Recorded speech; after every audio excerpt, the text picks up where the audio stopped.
सर्वमङ्गलमाङ्गल्ये शिवे सर्वार्थसाधिके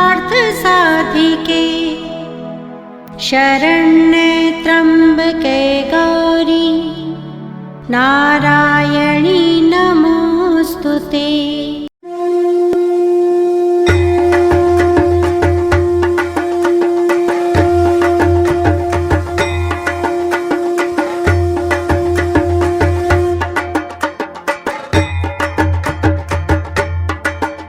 कि आज माँ प्रकट हो गई है, इतना सुंदर स्वरूप है माँ का।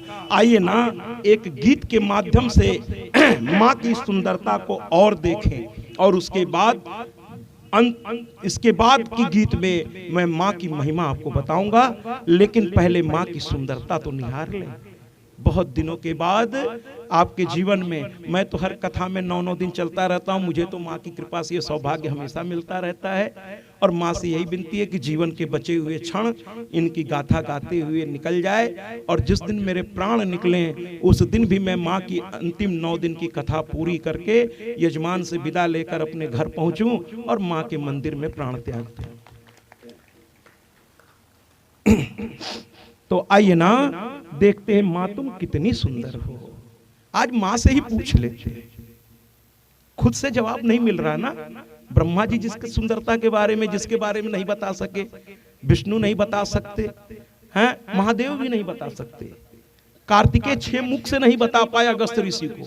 देवी भागवत उन्होंने भी सुनाई अगस्त्य ऋषि के कहने पर, लेकिन कहे अंत में कह दिए कि माँ का महानता इतनी ज्यादा है कि मैं 6 मुख से भी उसका वर्णन नहीं कर सकता। अरे वेद भी नहीं कर सके महाराज, तो हम और आप क्या हैं। फिर भी कोशिश करेगा ये पामर कि माँ की महिमा और माँ की सुंदरता अब तक थोड़ी पहुंचाने का एक बहुत लघु प्रयास है मेरा। माँ तुम कितनी सुंदर हो। आइए ना।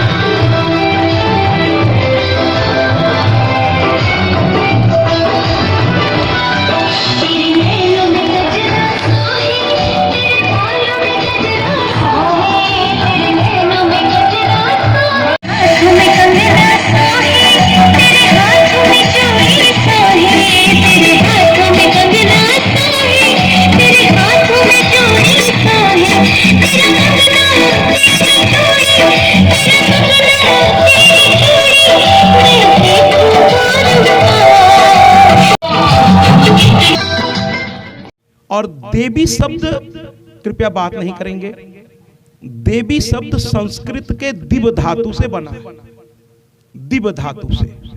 और दिव धातु का मतलब क्या होता है? प्रकाश, अखंड प्रकाश। अर्थात देवी का अर्थ ही है प्रकाश, यानी ज्योतियों की भी जो ज्योति है वो है मेरे मैया का मूल स्वरूप। अर्थात आप मां को निराकार रूप में भी देख सकते हैं। कैसे? किसी भी मंदिर में जब जहां आपको ज्योत दिखाई दे जाए महाराज, और मां के सामने अगर जलता हुआ ज्योत दिख जाए, वही मेरे मां का निराकार स्वरूप है। जहां भी मंदिर में ज्योत देखिएगा समझ लीजिएगा ज्योत स्वरूपा, शक्ति स्वरूपा मां स्वयं यहां विराजमान है। तो मैं तो सीना ठोक के कहता हूं कि मेरे माँ को आप निराकार भी देख सकते हैं, कि क्योंकि देवी का मतलब ही होता है दिव, और दिव धातु का मतलब होता है प्रकाश। और इसीलिए देवी का शाब्दिक अर्थ अगर आपके जीवन में क्या है कि जो व्यक्ति देवी की पूजा करता है उसके जीवन में अखंड प्रकाश आता है और अज्ञानता रूपी अंधकार का नाश कर देता है महाराज। और जहां ज्ञान आ जाएगा, जहां सही और गलत की पहचान आ जाएगी, दुख, दरिद्रता और सारी आदि व्याधि अपने आप नष्ट होने लगेगी। इसीलिए मैं कहता हूं कि मां की पूजा करिए। इनके नाम में ही प्रकाश है महाराज, किसी और प्रकाश की हमें क्या आवश्यकता। आदर सबका करेंगे, प्रणाम सबको करेंगे, लेकिन इष्ट तो मेरी मैया ही मेरे लिए है। इष्ट अर्थात सारे देवताओं में हम जिसको अपना है, सभी अपने, लेकिन एक होता ना सभी अपने, लेकिन ये बहुत मेरा अपना है, उसको इष्ट कहते हैं महाराज। तो इष्ट तो मेरे लिए, डॉक्टर साहब के लिए, और जहां तक मैं समझता हूं यहां अधिकांश भक्तों के लिए उनकी इष्ट मैया ही होगी। क्योंकि जब हम सुप्रीम से सीधे मिल रहे हैं तो बाकियों से सभी अपनी जगह आदरणीय हैं। सभी आप मंदिर में सबको स्थान जिनका आपको इच्छा करे दीजिए महाराज, जितनों की आप रोज सेवा कर सकें, साफ सुथरा। वरना मंदिर में पता चला आजकल तो फैशन चल गया महाराज कि वहां भागवत सुन के आए तो राधा कृष्ण रख लिए, लड्डू गोपाल रख लिए। वहां गए किसी ने कह दिया बालाजी को ले आओ, तो बालाजी हनुमान जी को लाकर रख लिए। किसी ने कह दिया नहीं नहीं उनको ले आओ, उनको ला के रख लिए। इनको लाओ, इनको ला के, पुरी गए जगन्नाथ बाबा को ला कर रख लिए। अरे भैया रख लीजिए, जिसको रखना हो रख लीजिए, लेकिन फिर उनकी सेवा भी करनी पड़ेगी। ऐसे थोड़ी होता है कि ला करके रख के भूल गया। फिर उनकी हम तो कथाओं में हम माँ की स्तुति कर ले, फिर आगे हम शुरू होंगे। तो लाने को आप किसी को भी रख लीजिए महाराज, लेकिन उसकी सेवा करनी पड़ती है। मंदिर में हम कथाओं में रहते हैं, तो एक जगह मैं गया और मुख्य आयोजक तो खैर बहुत मतलब हर तरीके से संपन्न थे, उनके यहाँ सारी सुविधा थी। लेकिन एक भक्त ने कथा के दौरान, अब उसको जो भी अच्छा लगा हो मेरे, तो माँ की कृपा है वो मुझसे मिलने आए और कहने लगे आज शाम को मेरे घर पर अगर आप आ जाएं तो बड़ी खुशी होगी। हमने कहा कि महाराज हमें कोई दिक्कत नहीं है ना, जो संत भाव में चला जाता है उसका मान क्या और अपमान क्या। तो मैं चल दूंगा, मुझे कोई दिक्कत नहीं, लेकिन मेरे आयोजक से पूछ लीजिए अगर वो इजाजत देंगे, क्योंकि भैया मुख्य आयोजक हैं, उनके ही बुलावे पे मैं आया हूं। तो मैं एक बंधन में तो हूं, और वो बंधन मैया के बाद मुख्य आयोजक का होता है, तो उनसे पूछ लीजिए। तो वो गए मुख्य आयोजक से, उन्होंने कहा कि ठीक है लिवा जाइए, और सारी व्यवस्था हो गई। रात में मैं पहुंचा, दोनों पति पत्नी का स्नेह देखकर मुझे बहुत अच्छा लगा। तो मैं किसी के भी घर में जाता हूं, डॉक्टर साहब के भी मैं आया तो मैंने कहा सबसे पहले इस घर के मालिक से हमको मिलवाइए। तो डॉक्टर साहब मेरी ओर आश्चर्य से देखने लगे। तो मैंने कहा ना ना ना आप तो निमित्त हैं। तो डॉक्टर साहब चूंकि भक्त हैं तुरंत समझ गए मेरी बात। क्या बस महाराज जी आगे कुछ कहने की जरूरत नहीं है, आइए मेरे मंदिर में चलते हैं। बस वही तो मैं कह रहा था कि मंदिर में चलिए। असली मालिक वो है जिसने आपको ये सारी व्यवस्था दी है, और इस घर का असली मालिक वही है। मैं उससे प्रणाम करके इजाजत तो ले लूं कि तेरे आश्रय में ये 9-10 दिन मुझे रहना है, इजाजत है। जब वो कहेगा हाँ रह लो तो फिर रह लेंगे। तो कुल मिलाकर के मैं उनके मंदिर में भी, उन्होंने तरह तरह के खाद्य पदार्थ, हमने कहा ना ना अभी कुछ नहीं, पहले मालिक से इजाजत तो ले लें। तो कहे मालिक तो महाराज हम कहे ना ना आप कहाँ हैं, आपके मंदिर में मुझे लिवा चलिए। तो बड़े शौक से लिवा गए।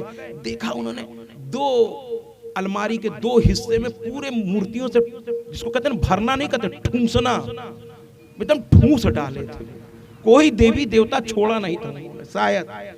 तो मैंने कहा महाराज और कोई नहीं बाकी रहा। तो कहने लगे बता दीजिए तो उनको भी ले आएंगे। हम कहे महाराज यही काफी है, यही काफी है। हम कहे पहले अब एक एक को देखने में ही हमको आधा घंटा लग जाएगा। हमने कहा महाराज आपके इष्ट कौन है? तो बड़ा, उनकी पत्नी जो है लड्डू गोपाल भी रखी थी, उनके लिए झूला भी रखी थी, पता नहीं क्या क्या रखी हुई थी। तो हमने कहा इष्ट कौन है आपके? तो कहने लगी विंध्याचली। हम क्या उनकी तस्वीर कहाँ है? तो दोनों पति पत्नी एक दूसरे को देख रहे। हमने कहा अरे आपकी इष्ट हैं, आपकी कुल देवी हैं, कुल देवी भी यही है। तो पति आगे बढ़ के कहा हाँ हाँ कुल देवी भी मेरी यही है। हम कहा कहाँ है उनकी तस्वीर? दोनों एक दूसरे को देख रहे हैं। हमने कहा चलिए वो छोड़िए, ये सारी तस्वीरों पे इतनी धूल क्यों पड़ी हुई है? फिर देख रहे हैं। हमने कहा महाराज कभी पूछते उछते नहीं है? कि नहीं महाराज जब लाए थे तो खूब अच्छे से रख दिए थे, उसके बाद। हमने कहा उसके बाद हम कहीं खुद से अपने को पूछेंगे नहलाएंगे क्या? हम क्या आप रोज नहाते हैं? तो कहा तो हम कहीं इनको रोज क्यों नहीं पूछते हैं? तो कहे महाराज इतना कैसे पूछे? हमको तो फिर लाए कहाँ इतना? किस डॉक्टर ने प्रिस्क्रिप्शन में लिखा था कि इनको ले आओ? किसने कहा था आपको? फिर मैंने उनको प्यार से समझाया। हमने कहा देवी देवता को लाना बड़ी बात नहीं है, वो तो आप मार्केट में जाके ले आएंगे, लेकिन वो कौन सी चीज लाएंगे? आप मूर्ति लाएंगे, फोटो लाएंगे, देवी देवता को नहीं ला पाएंगे। मूर्ति लाइए महाराज, रख दीजिए, लेकिन उस मूर्ति में जान तब आएगी जब आप भाव से प्रतिदिन उसकी सेवा करेंगे महाराज। वरना ये केवल फोटो है, यहाँ देवी देवता आपके नहीं है। इनको साफ सुथरा कीजिए और उतना ही रखिए जितने की सेवा आप कर सकें। अपने इष्ट की मूर्ति रखिए, अपने कुल देवी देवता की मूर्ति रखिए, है ना महाराज। इसीलिए सत्संग में आया जाता है। मैंने कहा ना कि मैं वो कथा लेके नहीं आया हूं कि एक था राजा एक थी रानी, दोनों मर गए, खत्म कहानी। मैं तो वो कथा लेकर आया हूं जो आपको जीवन जीने की शैली सिखाएगा महाराज। प्रतिदिन कुछ ना कुछ सीखेंगे आप, बस सीखने की इच्छा हो आप में। तो कुछ मूर्ति लाइए, उसमें आपके इष्ट हो, इष्ट माने जिनको आप बहुत चाहते हैं, कुल देवी देवता हो, और किसी का और मन कर रहा हो तो ले आइए, कोई दिक्कत नहीं है, मैं मना नहीं कर रहा हूं। लेकिन उनको रोज एक साफ कपड़ा रखिए, खूब सॉफ्ट मुलायम। ये नहीं कि कुछ भी कपड़ा रख लीजिए, अरे भगवाने को तो पहुंचना है, रगड़ रगड़ के पहुंच दीजिए। किसी दिन आप मेरे पास आइएगा, खूब सूखे कपड़े से रगड़ दूंगा, फिर बताइएगा क्या हाल चाल है। आप लोग क्यों नहीं समझते इस चीज को कि वो सबसे ऊपर हैं, उनके लिए खूब मुलायम सा, इतना मुलायम, इतना सॉफ्ट, मार्केट में जो सबसे बेहतर हो वो उनके लिए लेकर आइए महाराज। मैं विंध्याचल गया था तो नारियल मैं खरीद रहा था, तो वहां पहले, अब आजकल का मुझे पता नहीं है, नारियल फोड़ना मना है। तो वो लोग जटा वाला ही नारियल देते हैं कि कोई फोड़ ना पावे, वहां गंदगी फैले न फैले। तो दुकानदार से मैंने कहा भैया एक बढ़िया सा नारियल उठाइए। उसने उठा के दिया तो मैंने देखा तो उसमें हल्का सा मिट्टी लगी हुई थी, कीचड़ टाइप का। मैंने कहा ये क्या दे रहे हो? तो कहता क्या है, अरे चढ़ाना ही तो है, चढ़ा दीजिए। हमने कहा देखो भैया, तुमने आज तो कहा, आगे से मत कहना ऐसा, आगे से मत कहना। ये उसके लिए मैं लेकर, अरे हम लोग जब अपने खाने के लिए मिठाई लेने जाते हैं तो शीशे में देख देख के ये वाला दो, वो वाला दो, अच्छा वो कैसे, वो वाला भी रख देना 4 पीस। लेकिन मैया के लिए जाते कहते हैं आधा किलो मिठाई चढ़ा पैक कर दो, अच्छा एक काम करो बेसन का लड्डू दे दो। ऐसे होता है क्या? अरे एक तरफ आप मैया को जीवंत मानते हैं, अगर जीवंत नहीं मानते तो अपना दुख जाके फिर काहे उनसे कहते हैं आप? काहे कहते हैं? जब वो फोटो हैं तो फिर काहे कहते हैं उनसे? और अगर आप ये समझते हैं कि माँ आपके दुख को सुन रही है, इसका मतलब आप उनको जीवंत मानते हैं। और जब जीवंत मानते हैं तो प्रतिदिन उनको साफ सुथरा कीजिए, उनको थोड़ा वस्त्र पहनाइए, उनकी थोड़ी सी धूप दीप नैवेद्य आरती सुबह शाम कर दीजिए महाराज। कितना समय लगेगा, कितना समय लग जाएगा? भैया बच्चों को जरा रोकिएगा, जिनके आसपास हो कृपया समझा दे। उनके माता पिता ने अगर आपके भरोसे छोड़ रखा है तो आप समझा दें। तो कुल मिलाकर के उनको थोड़ा सा सजाइए, थोड़ा सा उनको, और जब इस तरह से वहां धूप जलेगा ना महाराज, जैसे डॉक्टर साहब के मंदिर में मैं जाता हूं तो मुझे बड़ी शांति मिलती है, क्योंकि वहां प्रतिदिन पूजा पाठ हो रहा है, ठीक है ना। तो मंदिर बड़ी पवित्र जगह है, अगर उसको आपने जागृत कर दिया ना महाराज, तो फिर किसी साधु बाबा के पास जाके भभूत लेने की जरूरत नहीं पड़ेगी, है ना।